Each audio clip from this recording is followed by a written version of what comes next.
ಇದು ಮಲೆನಾಡಿನ ಸ್ಪೆಷಲ್ಲು ಅಕ್ಕಿ ಹೊಯ್ ಹಪ್ಪಳ.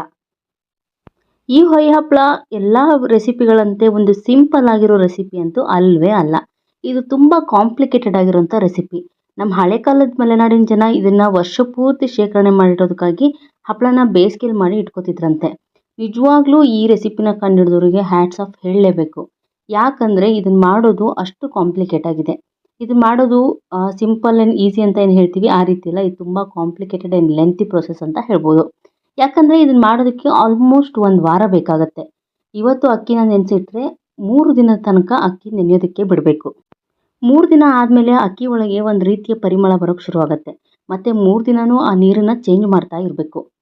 ನೆನೆಸಿಟ್ಟ ಅಕ್ಕಿ 3ನೇ ದಿವಸ ಆದಮೇಲೆ ಒಂದು ರೀತಿ ಪರಿಮಳ ಬರೋಕ್ಕೆ ಶುರು ಆದಮೇಲೆ 3ನೇ ದಿನ ನಾವು ಅದನ್ನು ರುಬ್ಬಬೇಕು. ಅಕ್ಕಿ ತುಂಬ ಜಿಡ್ಡಾಗಿರುತ್ತೆ, ರುಬ್ಬೋದು ಸಹ ತುಂಬ ಈಸಿ ಅಲ್ಲ.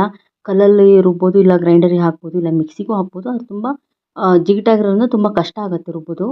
ರುಬ್ಬಿದ ಅಕ್ಕಿನ ನೆಕ್ಸ್ಟ್ ಡೇ ಮತ್ತೆ ಅದಕ್ಕೆಲ್ಲ ಮಸಾಲೆ ಪದಾರ್ಥಗಳು, ಜೀರಿಗೆ, ಧನಿಯಾ, ಮತ್ತು ಖಾರದ ಪುಡಿ, ಕರಿಬೇವಿನ ಸೊಪ್ಪು, ಈ ರೀತಿ ಮಸಾಲೆ ಪದಾರ್ಥಗಳನ್ನ ಎಲ್ಲದನ್ನು ಸೇರಿಸಿ ಹಿಟ್ಟನ್ನು ರೆಡಿ ಮಾಡಿ ಅದರ ನೆಕ್ಸ್ಟ್ ಡೇ ಈ ರೀತಿ ಅಕ್ಕಿ ಹಪ್ಪಳನ ಹೊಯ್ಯೋಂಥ ಒಂದು ದಿನ ಅಂತ ಇರುತ್ತೆ. ಇನ್ನು ಹಪ್ಪಳ ಹೊಯ್ಯೋ ದಿನ ಅಂತೂ ಒಂದು ರೀತಿ ಹಬ್ಬ ಇದ್ದಂಗೆ. ಯಾಕಂದರೆ ಈ ಹಸಿ ಹಪ್ಪಳನ ತಿನ್ನೋದಕ್ಕೂ ಬರುತ್ತೆ ಮತ್ತು ಒಣಗಿಸಿದ ಮೇಲೆ ವರ್ಷ ಪೂರ್ತಿ ಶೇಖರಣೆ ಮಾಡಿಡೋದಕ್ಕೂ ಬರುತ್ತೆ. ಈ ರೀತಿ ಹಸಿಯಾಗಿರೋ ಹಪ್ಪಳನ ನಾವು ಈರುಳ್ಳಿ ಹಾಕ್ಕೊಂಡು ಆವಾಗಲೇ ತಿಂತಾನೇ ಇರ್ತೀವಿ. ಆ ಇಡೀ ದಿನ ಊಟ ತಿಂಡಿ ಬಿಟ್ಟು ಬರೀ ಅಕ್ಕಿ ಹಪ್ಪಳದಲ್ಲೇ ಇರ್ತೀವಿ ಅಂತ ಹೇಳ್ಬೋದು. ಈ ದಿನ ತುಂಬ ಮಜವಾಗಿರುತ್ತೆ.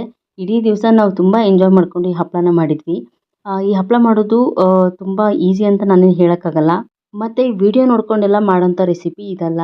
ಇದನ್ನು ಯಾರು ಗೊತ್ತಿರೋರು ಅಲ್ಲಿ ನಿಂತು ಮಾಡಿರ್ತಾರೆ ಅವ್ರಿಗೆ ಮಾತ್ರ, ನೋಡಿರೋಂಥ ಅಭ್ಯಾಸ, ಮಾಡಿರೋಂಥ ಅಭ್ಯಾಸ ಇದ್ದವ್ರಿಗೆ ಮಾತ್ರ ಇದನ್ನು ಮಾಡೋದಕ್ಕೆ ಸಾಧ್ಯ ಆಗೋದು.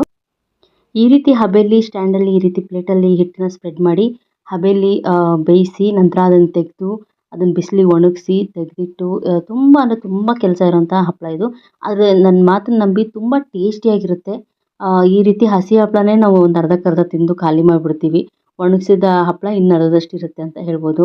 ಈ ರೀತಿ ಬಿಸಿಲಲ್ಲಿ ಒಣಗಿಸಿ ಒಂದು ದಿವಸ ಈ ರೀತಿ ಚೆನ್ನಾಗಿರೋ ಬಿಸಿಲಲ್ಲಿ, ಅಂದರೆ ಹೆಚ್ಚಾಗಿ ನಾವು ಇದನ್ನು ಬೇಸಿಗೆಗಾಲದಲ್ಲೇ ಮಾಡ್ತೀವಿ. ಈ ರೀತಿ ಒಣಗಾದ್ಮೇಲೆ ಹಪ್ಪಳನ ಎಷ್ಟು ದಿವಸ ಬೇಕಾದರೂ 1 ವರ್ಷಕ್ಕಿಂತ ಜಾಸ್ತಿನೂ ಸಹ ಇಟ್ಕೋಬೋದು. ತುಂಬ ಚೆನ್ನಾಗಿರುತ್ತೆ. ವಿಡಿಯೋ ಇಷ್ಟ ಆಗಿದ್ದರೆ ಸಬ್ಸ್ಕ್ರೈಬ್ ಮಾಡಿ, ಲೈಕ್ ಮಾಡಿ, ಶೇರ್ ಮಾಡಿ. Thank you.